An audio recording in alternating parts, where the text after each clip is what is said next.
শুনলাম আজ বাড়ি ফিরে বিজলির ক্লাব নাকি হেরে গেছে। শুনলাম আজ বাড়ি ফিরে বিজলির ক্লাব নাকি হেরে গেছে। শুনতে চাও সে কেমন ক্লাব? ভালো নয়, কর্পোরেট স্বভাব। 10টা বার আইএসএল খেলে 8বার নকআউটে গেছে সে, ক্লাবটা গেছে। 4টে বার চ্যাম্পিয়ন, 1বার শিল্ড। বিজলিবাবু নিজে বলেছে, আরে ভাই গতকালই শেয়ার হয়ে গেছে, বিজলিবাবু নিজের মুখে এটা বলেছে। শুয়ে পড়লে বলের ওপর পেনাল্টি পায় যখন তখন, আজকেও দেখা গেল গোয়ার সাথে। নিজেরা শুলে বলের ওপর কালো হুইসেল বাজে না তখন। জানেনি তো, তখন কত ব্যালেন্স ট্যালেন্স ট্র্যাজেক্টরির অনেক ব্যাপার চলে আসে। রাখি এবার ওদের ব্যথা, মাচাদের ব্যথা। বলি ইস্টবেঙ্গলের কিছু সত্য কথা, আমাদের ইস্টবেঙ্গল ফ্যানদের নিয়েই বলছি। আছে কিছু ফ্যান এমন বলে আমাদেরও কেন হলো না মরণ। সেদিনকে দেখলাম মাঠে খেলা চলাকালীন পাঞ্জাব ম্যাচে প্রথমার্ধে বিশেষ করে কিছু ইস্টবেঙ্গল ফ্যান বলছে আমাদেরকেও তো কিনতে চেয়েছিল বিজলি বাবু, আমরা কেন বিকিয়ে গেলাম না। হ্যাঁ, ইস্টবেঙ্গল ফ্যানরাই বলছে। ওই বলেছিলাম না, হাফ প্যান্ট পরা কিছু বাঙালি চিরকাল ছিল। আজকে আমাকে আমার এক ভীষণই পরিচিত এক ইস্টবেঙ্গল ফ্যান, তিনি বিদেশে থাকেন। আমি তখন বিমানে উঠছি, গেছিলাম একটা ব্যক্তিগত একটা ভ্রমণের কাজে মুম্বাইতে। তো বিমানে উঠছি, বসে আছি, বিমান টেক অফ করবে, না ভুল বললাম, তখন কি বলছে অন্য কথা। সকালের দিকে তো দেখলাম সেই ব্যক্তি আমাকে হোয়াটসঅ্যাপ করেছে যে ইস্টবেঙ্গল ফ্যানরা এমন কালচারাল স্লেভারি করছে বা দাসত্ব করছে, সেটা নাকি সে এই প্রথম জীবনে দেখলো, 2024-এ দেখলো। কিন্তু দেখুন, এই ব্যাপারটা নিয়ে এত আশ্চর্য হওয়ার কিছু নেই। আমরা গর্ব করি, বলি যে বাঙালি মানে বিপ্লবী। বাঙালি যদি বিপ্লবী হয়, তাহলে হাফ প্যান্ট পরে ব্রিটিশ পুলিশে কে কাজ করত, বা এই বাঙালি বিপ্লবীদের কে ধরিয়ে দিত? তারাও তো বাঙালি ছিল। এবার আপনি বলতে পারেন যে সাংস্কৃতিক জগতে যে বঙ্গ রেনেসাঁস হয়েছে বা বেঙ্গল রেনেসাঁ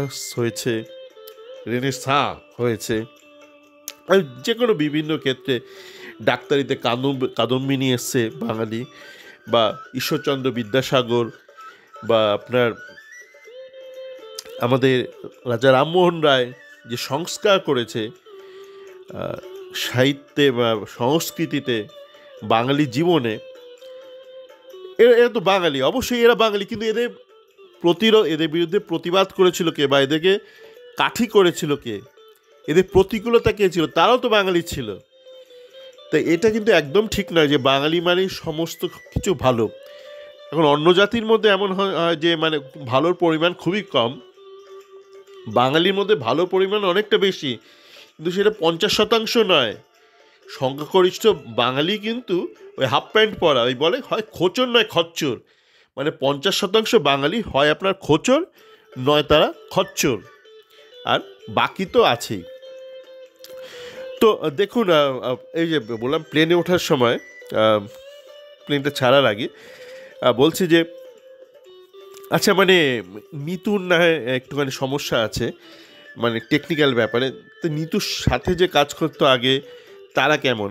বেসিক্যালি এনার রাগ হচ্ছে যে কর্পোরেট থেকে অনেকে হয়তো এসছে ইস্টবেঙ্গলে বা রয়েছে এই মুহূর্তে, যারা তো সেইভাবে কন্ট্রিবিউট করতে পারছে না। হ্যাঁ, এটাও ঠিক, কর্পোরেট কিন্তু একটা দারুণ ব্যাপার কিছু না। আমাদের দেশে আমরা একটা ব্যাপার আছে, প্রাইভেট হলে আমরা সেটাকে কর্পোরেট বলে দিই।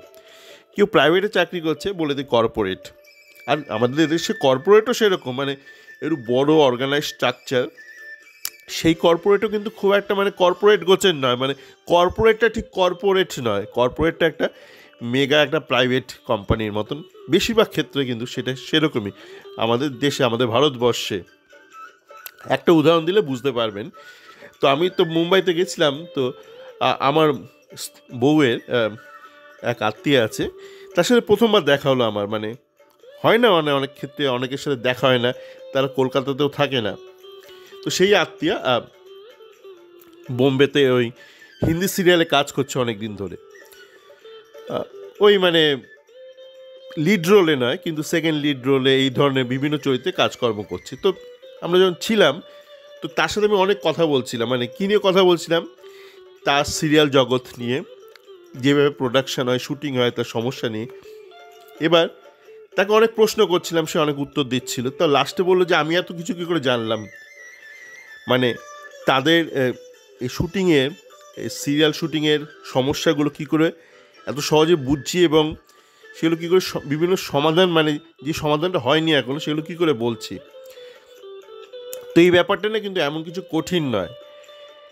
আমাদের জীবনের বিভিন্ন ক্ষেত্রে কিছু সমস্যা আছে যেগুলো কিন্তু জীবনের প্রত্যেকটা ক্ষেত্রে অ্যাপ্লিকেবল, আবার কিছু সমাধান আছে যেটা কিন্তু জীবনের প্রত্যেকটা ক্ষেত্রেই অ্যাপ্লিকেবল।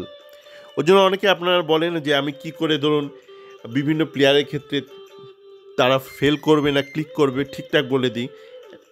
এমন না যে আমি ফুটবলটা বুঝি বা ফুটবলটা খেলেছি, কিছুই না। ওই যে বললাম কিছু মডেল আছে যেগুলো আপনি জীবনে বিভিন্ন ক্ষেত্রে অ্যাপ্লাই করতে পারেন, কিন্তু অ্যাপ্লাই তখনই করতে পারবেন যদি অন্তত একটা ক্ষেত্রে আপনি ব্যাপারটা ঠিকঠাক করে বোঝেন। এখন আমাদের ইস্ট বেঙ্গলের যে যারা কর্পোরেটে রয়েছে তারা কর্পোরেটটা ওইভাবেই চালায়, মানে সেখানেও কিন্তু আপনি যদি এবার বোঝার চেষ্টা করেন যে তারা কীভাবে কাজকর্ম করছে, যদি আপনি তাদের কোম্পানির যে বিভিন্ন লোকের সাথে কথা বলেন, দেখবেন সেখানেও একটা একটা ডেলিগেশন মানে আমি কাজ জানি না তাই ডেলিগেট করে দিচ্ছি ব্যাপার আছে। তো এই ব্যাপারে কিন্তু আমাদের একটুখানি সজাগ থাকতে হবে এবং ঠিকঠাক লোককে নিতে হবে, নিতুকে নিতে হবে। দেখুন নিতু সম্পর্কে আমি বলে দিই, আমি যেটা করি, মানে আমাদের একটা প্রবণতা আছে সাধারণ মানুষে, আমরা কাউকে হয় সাদা দেখি না তাই কালো দেখি, বাস্তবে তা নয়, সবাই গ্রে আছে। নিতুর ভালো দিকগুলো আমি বলেছি অনেক, নিতুর মন্দ দিক বা ত্রুটিগুলো বলেছি, যে টেকনিক্যাল ব্যাপারে ওর কিন্তু সেরকম দক্ষতা নেই, এবং নেই কেন সেটার একটা ঐতিহাসিক একটা কারণ আছে। তো নিতু যখন এসছিল অনবোর্ড হয়েছিল ইস্টবেঙ্গলের লিডারশিপে, তখন ইস্টবেঙ্গলে একরকম একটা ডাইনামিক্স ছিল। ডাইনামিক্স ফালতু কথা, মানে লোকে যখন কেউ কিছু বোঝে না তখন একটা স্টাইল আছে যে আপনি কিছু একটা গাল ভরা কিছু শব্দ দিয়ে দেবেন, ডাইনামিক্স মেকানিজম এসব হাবিজাবি বলে দেবেন। সহজ কথায় বলছি, তখন যা পরিস্থিতি ছিল, যা পরিবেশ ছিল, মানে ইস্টবেঙ্গল যেখানে ছিল, ইস্টবেঙ্গল মোহনবাগান মহাবাডান কিছুটা পিছিয়ে, বাকি ভারতে যেসব ক্লাব ছিল তার কারো কাছে কোনো টাকা পয়সা ছিল না, সেটা তখনকার পরিপ্রেক্ষিতে যখন নিতু এসছে। এখন কিন্তু ব্যাপারটা অন্যরকম। এখন আইএসএল এর ক্লাবগুলোর কাছে কিন্তু যথেষ্ট টাকা আছে, সবার কাছেই আছে কম বেশি। যে সবচেয়ে দরিদ্র আইএসএল ক্লাব বা ফ্র্যাঞ্চাইজি তার কাছেও বেশ ভালো পরিমাণে টাকা আছে। তো খেলাটা কিন্তু বদলে গেছে।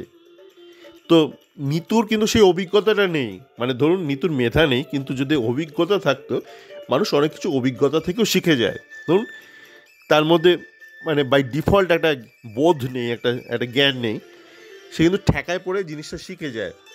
তো নিতুর কিন্তু অতীতে সেই ঠেকার ব্যাপারটাই ছিল না ওর জীবনে, সেই জন্য শেখাও হয়নি। আর অতটা মানে এই ব্যাপারে অতটা ইন্টেলেকচুয়ালও নয় যে অভিজ্ঞতা ছাড়াও শিখে যাবে। তো এখন এদেরকে সমাধানটা বার করতে হবে।